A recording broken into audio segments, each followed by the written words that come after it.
Hi, this is Mark News from Plant Talk Radio. Thanks for subscribing and listening to our podcast, Your Gardening Questions from Plant Talk Radio. To help keep this podcast free, we're partnering with Stokes Seeds. Pre-plan your indoor seed starting program with the help of Stokes' 2017 Gardening Guide and their online articles. Whether you're adding texture through foliage, choosing a new variety for a splash of color, developing an existing garden, or starting from scratch, Stokes Seeds has some great catalog and online resources to help you through the process. Enjoy gardening tips and gardening trend forecasting from their garden writers and favorite chef.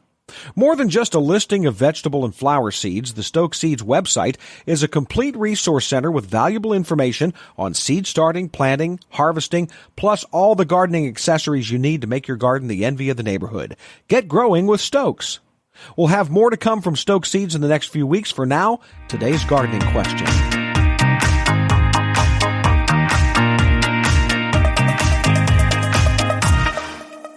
We had an email this week at planttalkradio.com from Carly. And Carly says, Fred, do you have any experience growing a rose called a nearly wild rose? I have a catalog, and it calls it Pink Floribunda. Yes, I do have experience with it, and it's all positive. It was one of those lucky finds, if I remember, where the nurseryman had done thus and so, and one or more plants just seemed to exceed the norm.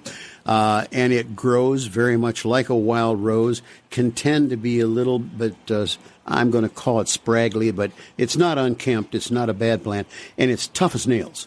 From that, nearly wild, came Carefree Beauty, if I'm not mistaken about heritage.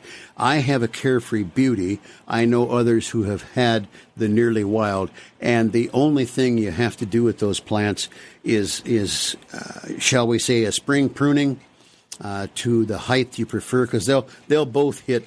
If they're left alone, they'll hit as much as 6 feet, maybe a little too much for a rose. You can keep them at 3 or 2 for that matter, and cause them to spread out. But the only thing you have to do is perhaps trim properly and stand back, because they're going to perform for you.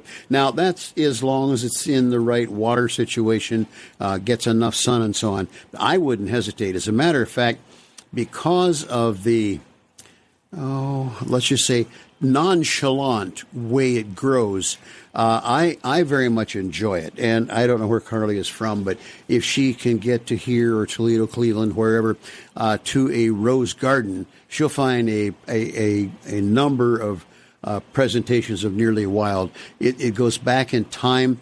It's one of those, it's almost, well, it's not historic, but at the same time, I think it'll be totally enjoyable. I've seen them many times. They almost look like a background plant. Yes.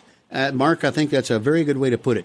I have roses in my perennial bed, and it is that several of them are indeed background plants, and that's a very good spot for location. Now, my beds are in some couple of places 12 feet deep, so I have perhaps a shrub, then I would have the nearly wild rose at 3 to 4 feet in height, and then other perennials or annuals in front of that. So it's a good nonchalant grower, and I think you hit that definition right on. Yeah, if you go out to, I know the Park of Roses here in Columbus, many times it'll be just almost like a hedge, just sort of growing wild.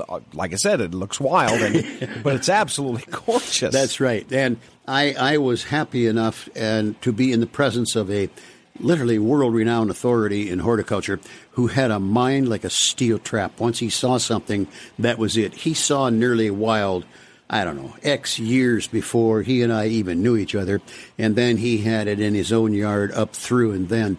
And he introduced me to nearly wild, and he said, if you want something tough, and you've got to do thus and so, find a spot where you can water it and it gets plenty of sun, plant the plant, and then run like crazy because it's going to catch up with you. Yeah.